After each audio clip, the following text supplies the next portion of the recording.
పరిశుద్ధులైన మా ప్రియ పరలోకపు తండ్రి, కృప కలిగిన దేవ, జీవము కలిగిన దేవ, సర్వశక్తి కలిగిన దేవ, సకలము చేయగలిగిన సామర్థ్యము కలిగిన మా తండ్రి, నీ పరిశుద్ధ పాదములకు, నీ పరిశుద్ధ నామమునకు, అన్ని నామముల కన్నా పైనామమైన యేసయ్య నామములో తండ్రివైన యెహోవా, ఈ ఉదయకాలము నీ పాదముల చెంతకు వచ్చిన నీ బిడ్డలమందరము కలిసి నీ పాదాలకు స్తుతులు, స్తోత్రాలు, వందనాలు హృదయపూర్వకంగా సమర్పించుకుంటున్నాం. దేవా, మమ్ములను మీకు అప్పగిస్తున్నాం. ఈ ఆరాధన యావత్తు మీకు అప్పగిస్తున్నాం. మా పాటలు, మా వాద్యములు, మా స్తుతి, ఆరాధన సమస్తము నీకే హృదయపూర్వకంగా సమర్పిస్తూ పోతున్నాం. మేము నడవలసిన త్రోవను నీవే మాకు చూపించండి, మాతో మాట్లాడండి.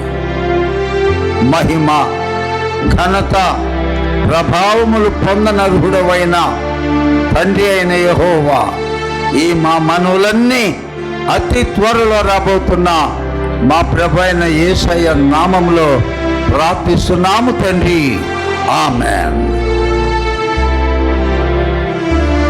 మన ప్రభు అయిన యేసుక్రీస్తు నామంలో వచ్చిన మీ అందరికీ శుభము, సమాధానము కలుగునుగాక. ప్రకటన గ్రంథము 3వ అధ్యాయము 14వ వచనం నేను చదువుతున్నాను. లవోదికేయలో ఉన్న సంఘపు దూతకు ఇలాగు వ్రాయుము: ఆమేన్ అనువాడును, నమ్మకమైన సత్య సాక్షియు, దేవుని సృష్టి మొత్తానికి ఆదియునై ఉన్నవాడు చెప్పు సంగతులేవనగా, ఇప్పుడు చేసిన ఈ మనవులన్నీ నా ప్రభు నాకు దయచేశాడు, కలుగునుగాక. ఆమేనంతో నేర్చుకోండి, మీ జీవితంలో అవి నెరవేరుతాయి. ఆమేన్ అనువాడు చాలా ప్రార్థనలో మొట్టమొదట నాకు ప్రభువులోకి రాకముందు కొన్ని సభలకు దినకరణ్ గారు అటువంటి గుంట గ్రౌండ్స్, బ్రహ్మానంద స్టేడియంలో జరిగినప్పుడు, అప్పుడు ఇంకా నేను ప్రభువుని ఎరగను. ఆ దినాల్లో మాటి మాటికి స్టేజ్ మీద ఆమేన్ అంటుంటే, ఆమేన్ ఏంటి ప్రార్థన చేయలేదు కదా, ఆమేన్ అంటారేంటి? ఆమేన్ అనువాడు యేసయ్యకున్న మరొక పేరు ఆమేన్. అవునా అనే దానికి ఆమేన్ అంటే ప్రజలందరూ ఆమేన్, అవునా, అవును అని అర్థం.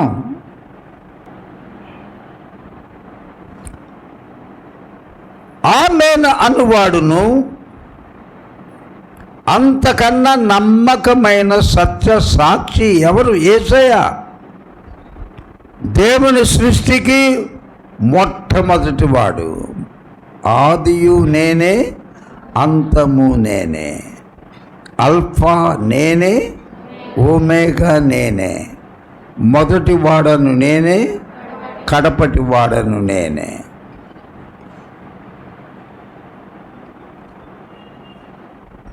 చెప్పే సంగతులు ఏంటంటే, నీ క్రియలను నేను ఎరుగుదును. అందరు బతుకులు చెప్తున్నాడు, నీ క్రియలు నేను ఎరుగుదును. ఎవరు? చిన్న బిడ్డలను కూడా, యవ్వనస్తులను కూడా, పెద్దలను కూడా, అందరితో పరిశుద్ధాత్మ దేవుడు మాట్లాడుతున్నాడు. నీ బతుకు నాకు తెలియదు అనుకుంటున్నావా? నీ బతుకు నాకు తెలియదు అనుకుంటున్నావా? నీ క్రియలను నేను ఎరుగుదును. ఎట్లా ఏమెరుగుదువు? నువ్వు చల్లగానైనను వెచ్చగానైనను లేవు. నువ్వు చల్లగానైనను లేవు. పోనీ వెచ్చగా అంటే కొంతమంది మిడిసి పడతారు. వారికి ఉన్న అందచందాలు, డబ్బులు, హోదా, ఉద్యోగాలు,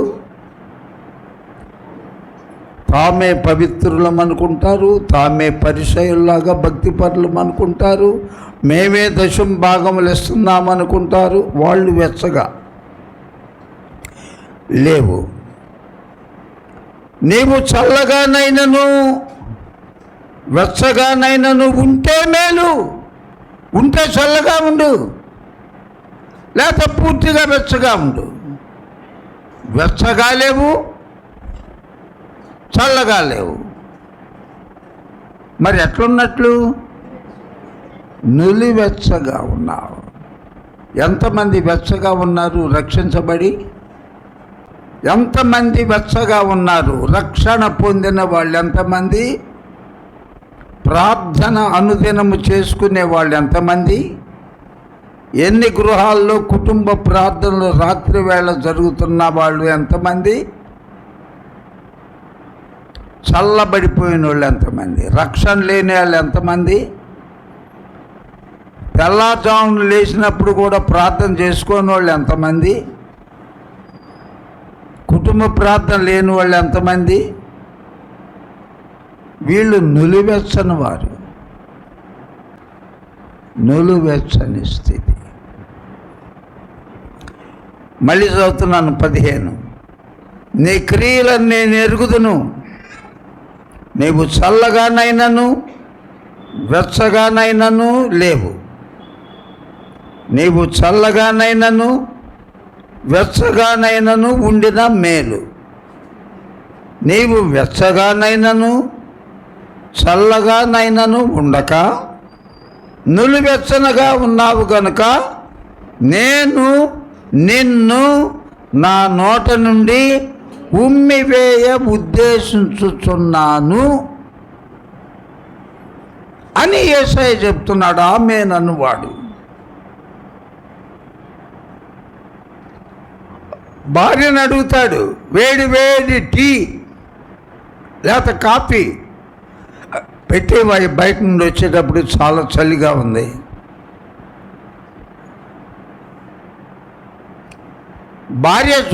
భర్త చూశాడు అనుకొని ఆమె పొగలు కక్కి కాఫీ తీసుకొచ్చి చెప్పి, ఇదిగో కాఫీ పెట్టాను ఇక్కడ అని చెప్పకుండా వెళ్ళిపోయింది అనుకుందాం. వాడు దానికల్లా చూసుకోకుండా ఇంకా తెస్తుంది, ఇంతగా తెస్తుంది, 15 నిమిషాలు అయిపోయింది. అదేమైపోద్ది అమ్మా? చల్లారిపోద్ది. అది తాగటానికి యోగ్యమా? కూల్ డ్రింకు ఎండలో పెట్టిస్తే తాగుతామా? కూల్గా ఉండి ఫ్రిడ్జ్లో ఉండిస్తే తాగుతామా? కూల్ డ్రింక్ ఫ్రిడ్జ్లో నుంచి తీసి కూల్గా ఉంటే ఆ మజా వేరు. కాఫీ పొగలు వస్తూ ఉంటే తాగితే అది దానిలో ఎంజాయ్ చేస్తాం. ఏంటో కాఫీ అడిగాను, అయ్యో మీరు చూసుకోలేదా? పావు గంట సేపు అయింది. అయ్యో, నోట్లో పెట్టుకుంటే చల్లగా లేదు, అది వేడిగా లేదు. ఎలా ఉంది నా నోట్లో? నులివెచ్చనగా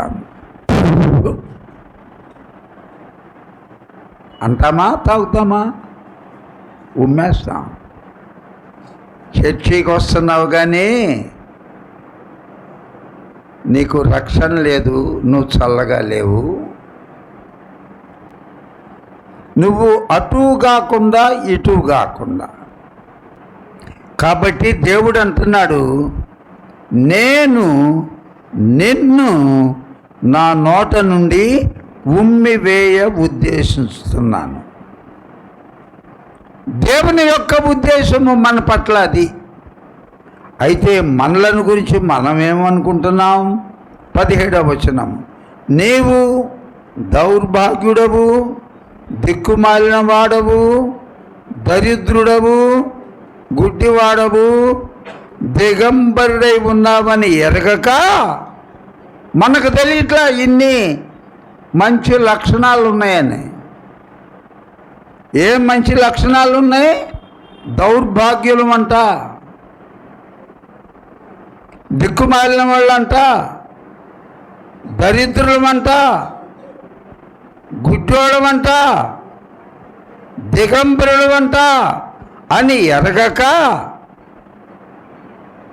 నేను ధనవంతుడను, ధనవృద్ధి చేసుకుని ఉన్నాను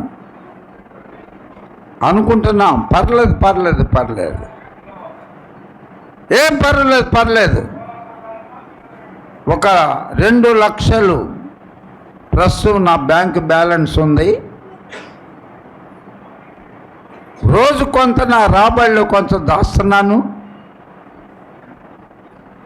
కాబట్టి నేను రిటైర్ అయ్యేటప్పటికి ఇంకొక 11 లక్షలు అయినా నాకు వస్తాయి. రావాల్సిన డబ్బులన్నీ కలిపి ఏం పర్లేదు అనుకుంటున్నాను. ధనవృద్ధి చేసుకుని ఉన్నాను, నాకేమి కొదువు లేదని మనం చెప్పుకుంటున్నామంట.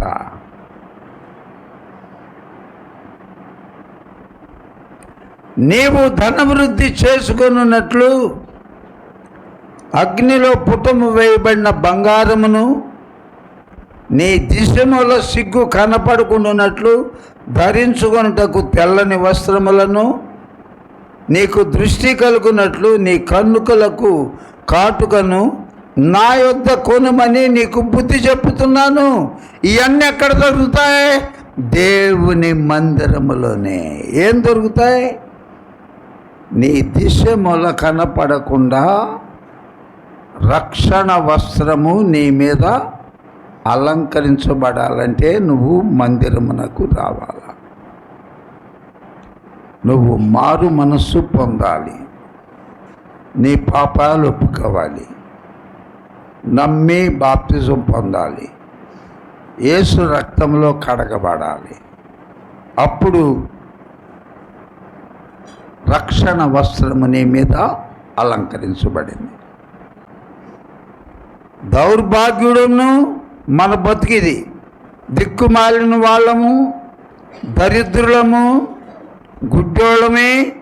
యేసయ్య కార్యాలు కన్నులారా చూసి కూడా ఆయనకు స్తోత్రాలు చెప్పలేము. నేను పోయిన డాక్టర్ మామూలు డాక్టరా? ప్రార్థన చేసిన వాళ్ళు స్వస్థపరిచిన దేవుడు మరుగుపడిపోయాడు. తీసుకుంటే ఏమండి 1,00,000 రూపాయలు.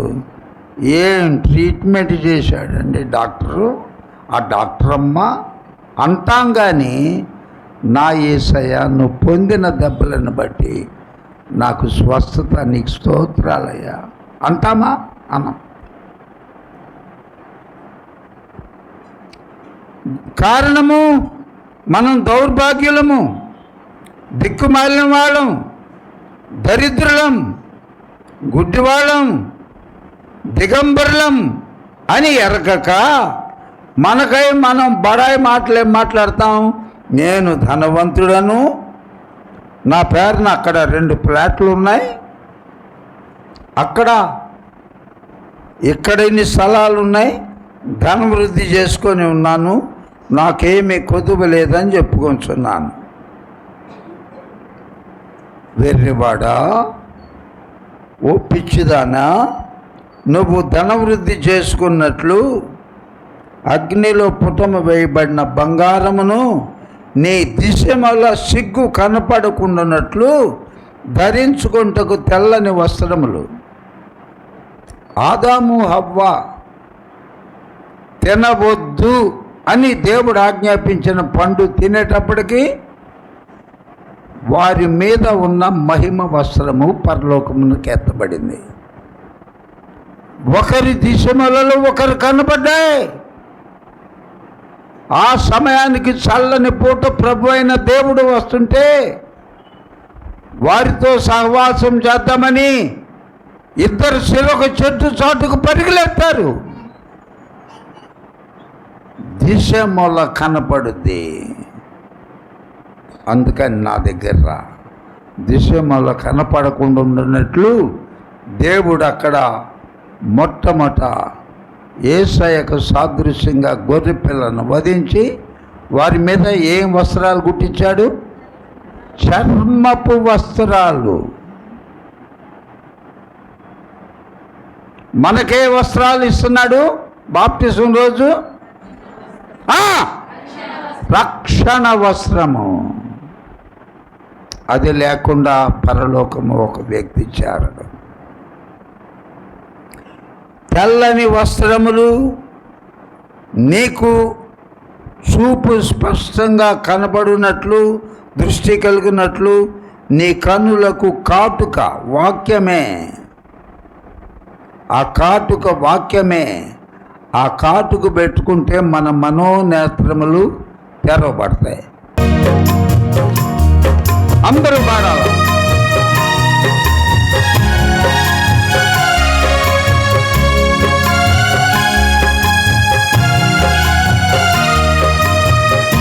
వాక్యమే నన్ను బ్రతికించెను, బాధలలో నెమ్మది నేచెను.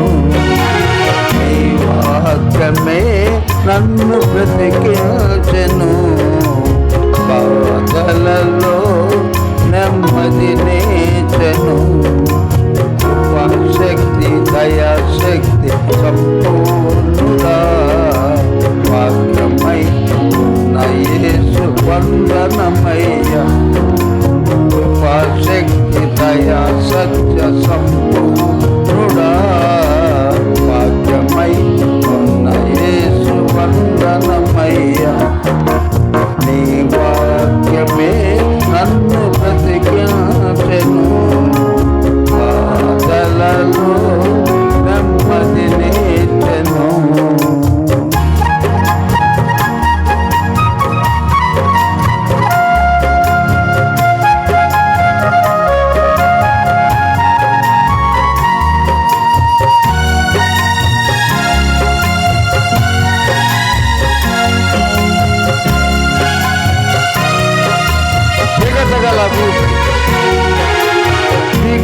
గల ఊపి నుండి లేవనెత్తెను, సమతలమగు భూమిపై నన్ను నిలిపెను.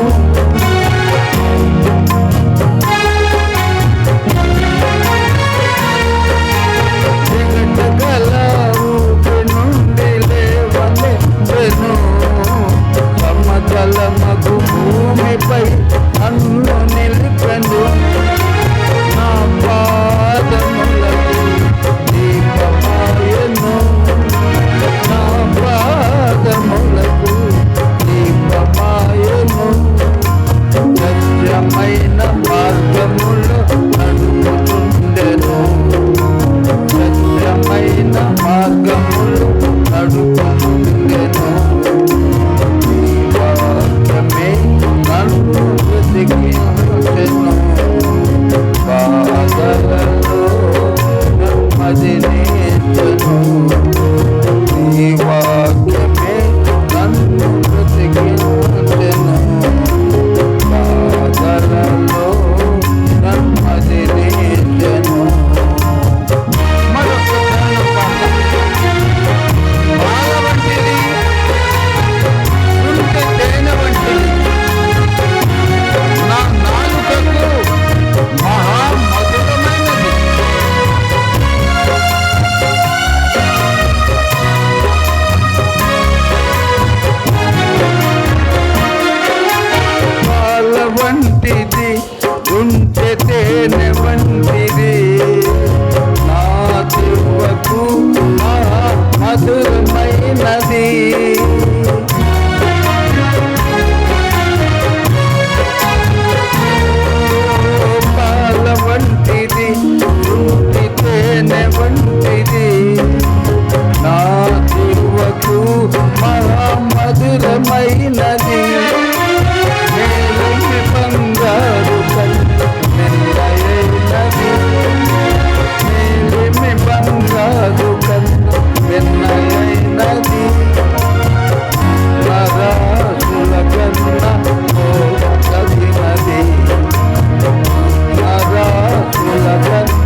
చేసెను.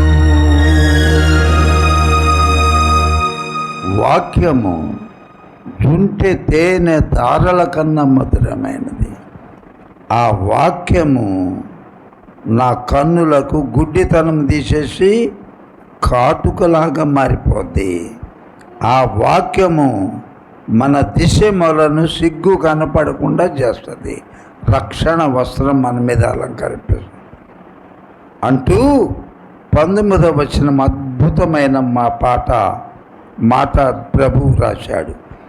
నేను ప్రేమించు వారిని అందరినీ గద్దిస్తున్నాను, శిక్షిస్తున్నాను. కొంతమంది ఏమండి ఉపవాసాలు ఉంటాం, ప్రార్థనకు వస్తాము, మానము ప్రతి ప్రత్యేకమైన ప్రార్థనకు వస్తాము. వ్యక్తిగతంగా మా వారు ప్రార్థన చేసుకుంటారు, నేను చేసుకుంటాను. ప్రతిరోజు ఇంట్లో కుటుంబ ప్రార్థన జరుగుద్దండి. మాకు ఈ అప్పులు భారం తీయట్లేదండి. ఇన్నేళ్ళు మేము ఇల్లు కట్టుకోలేకపోయామండి. పెద్దోడు చూస్తేనేమో దారి తప్పిపోయాడండి. ఏంటి? ఏమి లేదు, కంగారు పడబాకండి. దేవుడు కొంతమందిని భూమి మీద ప్రేమిస్తున్నాడు. వారిని ఇంకా పదును పెట్టాలని కత్తిపీట, ఉల్లిపాయలు కోసుకోవటానికి, కూరలు తరుక్కోవటానికి నైఫ్ మన ఇంటి దగ్గరకు లేక ఎవడైనా సైకిల్ వేసుకొని సానబెడతామమ్మా సానబెడతామన్నప్పుడు పాత కత్తిపీటలు, నైఫ్స్ తీసుకొచ్చి వాడు చక్కగా ఇట్లా గడ్డం ఇట్లా అనుకున్న తెగేటట్లు షార్ప్ చేసేస్తాడు. లేకపోతే ఒక ఆకురాయి మనమే కొనుక్కొని ఉల్లిపాయలు తెగకపోతుంటే, చికెన్ ముక్కలు ఇంకా షార్ట్ చేసుకోవాలన్న కట్ అవ్వపోతుంటే మనమే పొదను పెట్టుకొని కోసుకుంటాం. ఎందుకు దేవుడు తాను ప్రేమించే బిడ్డలమైన మనకే శిక్షలు ఎందుకు వస్తున్నాయి? మనకే ఎందుకు డబ్బులు సరిపోవట్లేదు? మన ఇంట్లోనే రోగాలు ఎందుకు వస్తున్నాయి? మన ఇంట్లోనే అసమాధానం ఎందుకు కలుగుతుంది? దిగులు పడొద్దు. దేవుడు మనల్ని ప్రేమిస్తున్నాడు. నిన్ను అద్భుతంగా ఒక పీరియడ్ తర్వాత అత్యున్నత స్థితికి నిన్ను హెచ్చించబోతున్నాడు. కాబట్టి ప్రైజ్ ద లార్డ్. కాబట్టి ప్రతి దానికి కుదురుబాటు సమయము కలదు. నేనంటే నా ప్రార్థన వింటలేదా? నాలో ఏం పాపం ఉందా? ఇంకా ఎంతో ఆయాసకరమైన నా గుండెల్లో ఉన్నాయా?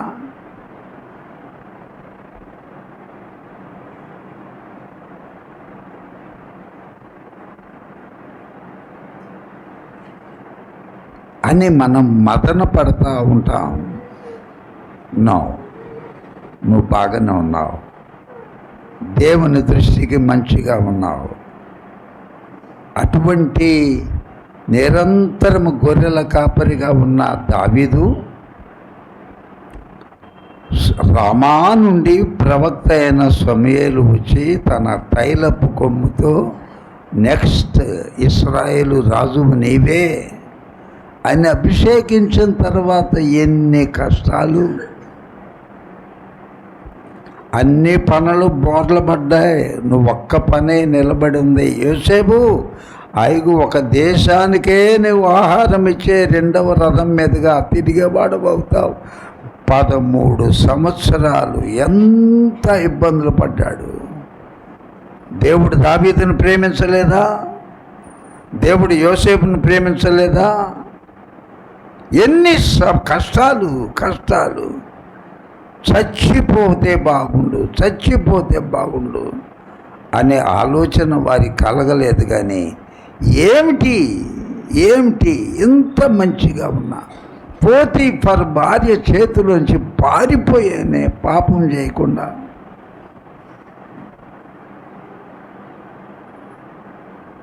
నేనే పాపం చేయలేదు. సౌలు ఎందుకు 3000 మందిని పట్టుకున్నా వెంట పరిగెత్తున్నాడు? కొన్నిసార్లు మనకు కూడా అర్థం కాదు. ఇళ్ళ దగ్గర నిశ్చింతగా ఉండేవాడికి ఏ రోగం రాదు, ఏ దిగులు ఉండదు.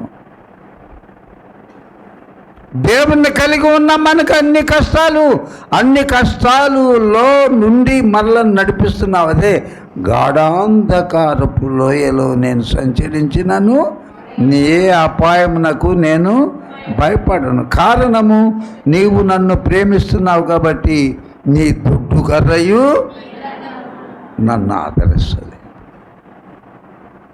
కాబట్టి కష్టాలు వస్తున్నందుకు, కష్టాలు అధికమవుతున్నందుకు, నీ బిడ్డలు మార్గం తప్పినందుకు, నీవు తల్లిదండ్రులారా నీవు దేవుని మార్గంలో ఉన్నా కానీ ఏంటి దిగుళ్ళు తీరట్లేదు. ఒకరోజు ఉంది, అత్యున్నతమైన స్థితిలోకి దావీదును ఇశ్రాయేలు దేశం మొత్తానికి దాను మొదలుకొని బెయేర్షెబా వరకు ఎలా రాజు ప్రపంచ దేశాలన్నిటిని పోషించే రెండవ రథం మీదుగా యోసేపుని ఎలా హెచ్చించాడో అటువంటి జీవితము మనందరికి అనుగ్రహించాలని దేవుడు మనకు కష్టాలు మన జీవితంలో అనుమతిస్తున్నాడు. అటువంటి హెచ్చైన జీవితం కావాలని కోరుకుంటే ఓర్చుకో, ఆయన మీద ఆనుకొనే ఉండు. ఈ వాక్యము పరిశుద్ధాత్మ దేవుడు ప్రతి ఒక్క హృదయంలో నాటి భవిష్యత్తు అందరికీ ఫలింపు చేయునుగాక. ఆమె. పరిశుద్ధుడైన మా తండ్రి, మా జీవితంలో నువ్వు దయచేసిన 19వ తారీఖు జూలై మాసము 3వ ఆదివారమును బట్టి మా హృదయపూర్వకమైన స్తుతులు స్తోత్రాలు నీ పాదాలకు సమర్పిస్తున్నాం. ఆమేన్ అను నామము కలిగిన దేవ, మా అందరితో మాట్లాడినందుకు స్తోత్రాలు. ప్రేమిస్తున్నావట, అందుకే మాకు బాధలంట. నువ్వే మాతో చెప్పావు, ఏటెళ్ళ కాలం ఉండబో నాయనా, కన్నీరంతా తుడిచేది నీవు, ఉల్లాస వస్త్రము అలంకరించేది నీవు, ఊహించని గొప్ప స్థితికి హెచ్చించువాడవు నీవు. ఉదాహరణ కొరకు దావీదు మహారాజు ఎక్కలేనంత ఎత్తైన సియోను కొండ మీదకి ఎక్కించావు. ప్రపంచ దేశాలన్నిటికీ ఆహారం పెట్టే 13 సంవత్సరాల తర్వాత యోసేపుని హెచ్చించావు. ఇటువంటి మాటలతో మమ్మలను ఓదార్చినందుకు నీకు స్తోత్రాలు స్తుతులు చెల్లిస్తున్నాను. మహిమ ఘనత ప్రభావములు మీకే ఆరోపిస్తూ యేసు క్రీస్తు ప్రశస్త నామంలో అడిగినవన్నీ పొంది ఉన్నాము పరమ తండ్రి. మన తండ్రి అయిన దేవుని యొక్క ప్రేమ, కుమారుడైన క్రీస్తు యొక్క కృప, ఆదరణకర్త పరిశుద్ధాత్మ దేవుని అన్యోన్య సహవాసం సదాకాలం తోడై ఉండి నిత్య రాజ్యములో చేర్చునుగాక. ఆమేన్. Praise the lord.